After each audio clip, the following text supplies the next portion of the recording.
White হাউসের ভেতরে মানে একেবারে সবার চোখের আড়ালে একটা গোপন যুদ্ধ কিন্তু চলতেই থাকে। আর এই যুদ্ধটা কোনো সামরিক অভিযান নিয়ে না, এটা হলো প্রেসিডেন্টের জন্যে একটা সাধারণ ডিনার তৈরির প্রস্তুতি। তো একটা সাধারণ ডিনারের সাথে প্রেসিডেন্টের ডিনারের আসল তফাৎটা কোথায়? শুধু কি স্বাদ বা দামি দামি উপাদান? না, আসল পার্থক্যটা হলো এর পেছনের আয়োজনে, যা শুনলে রীতিমতো অবাক হতে হয়। ভাবুন তো, আমরা যেখানে কয়েক ঘন্টায় একটা রান্নাবান্না সেরে ফেলি, সেখানে প্রেসিডেন্টের খাবারের জন্য চলে একটানা 96 ঘন্টার একটা সিক্রেট মিশন। আর এই মিশনে কাজ করে 30 জনের একটা বিশাল এক্সপার্ট টিম। আর সিকিউরিটি, সেটার কথা তো বাদই দিলাম। এতটাই করা যে অনেকে এটাকে নিউক্লিয়ার ওয়েপন ম্যানেজমেন্টের সাথে তুলনা করে। তবে এই পুরো গোপন অপারেশনের একটা কিন্তু বেশ মজার অদ্ভুত একটা পাবলিক দিকও আছে।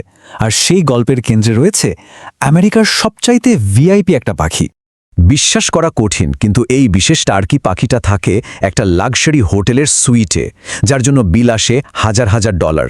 শুধু তাই নয়, জেনেটিক্যালি এদের এমনভাবে তৈরি করা হয় যাতে ক্যামেরার সামনে দেখতে একদম পারফেক্ট লাগে। আর এর ফলে কি হয় জানেন? এদের ওজন সাধারণ টার্কির চেয়ে প্রায় 3 গুণ বেড়ে দাঁড়ায় প্রায় 20 কেজিতে। এখানেই শেষ না, এই পাখিদের মাসের কঠিন ট্রেনিং দেওয়া হয়। ভাবুন, ক্যামেরার ফ্ল্যাশ, হঠাৎ করে বিকট শব্দ, মানুষের ভিড়, এই সব কিছুর মধ্যে ওদের শান্ত থাকতে হয়। ট্রেনিংটা এতটাই সিরিয়াস যে ওদের মুড ঠিক রাখার জন্য মিউজিক থেরাপি পর্যন্ত ব্যবহার করা হয়। কিন্তু এত ট্রেনিং, এত আয়োজনের পরেও একটা গোপন ব্যাপার কিন্তু থেকেই যায়। আর সত্যি বলতে ব্যাপারটা বেশ লজ্জার। প্রোটোকলটা খুবই সহজ। অনুষ্ঠান শুরু হওয়ার ঠিক 12 ঘন্টা আগে থেকে টার্কিটাকে উপোস করানো হয়, কিছুই খেতে দেওয়া হয় না। কিন্তু প্রশ্ন হলো, কেন? ওর ভেতরে কি কোনো অস্ত্র লুকানো থাকতে পারে, নাকি অন্য কোনো বড়সড় নিরাপত্তা ঝুঁকি আছে? আসল কারণটা শুনলে হয়তো হাসি পাবে।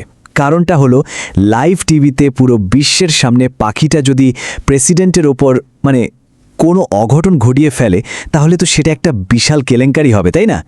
ঠিক সেই বিব্রতকর পরিস্থিতি এড়ানোর জন্যই এই ব্যবস্থা। তো যখন সারা দুনিয়া এই ভিআইপি পাখিকে নিয়ে ব্যস্ত, ঠিক সেই সময়ে কিন্তু হোয়াইট হাউসের কিচেনে আসল যুদ্ধটা শুরু হয়ে যায়। যে কোনো একটা সাধারণ সবজি বা মাংস হোয়াইট হাউসে ঢোকার আগে তাকে একটা লম্বা আর কঠিন রাস্তা পার করতে হয়। যে খামার থেকে জিনিসটা আসছে সেটার ইতিহাস, যে ড্রাইভার গাড়ি চালাচ্ছে তার ব্যাকগ্রাউন্ড সব চেক করা হয়। এমনকি রাস্তায় যদি ড্রাইভার 1 মিনিটের জন্য ভুল জায়গায় গাড়ি থামায়, তাহলে পুরো চালানটাই বাতিল।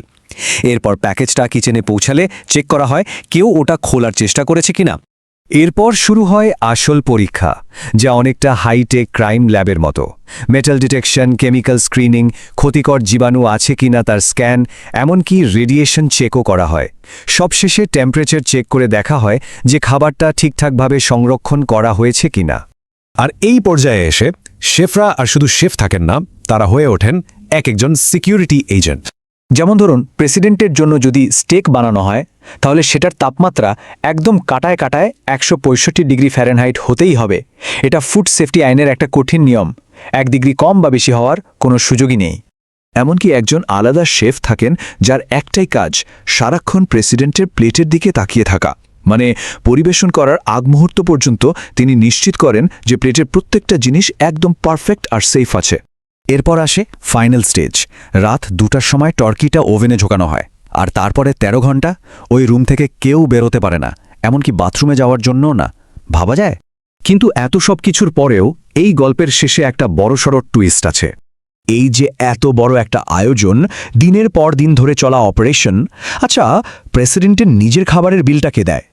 উত্তরটা শুনলে অবাক হবেন। বিলটা দেন স্বয়ং প্রেসিডেন্ট, তার নিজের স্যালারি থেকে। হ্যাঁ, ঠিকই শুনছেন।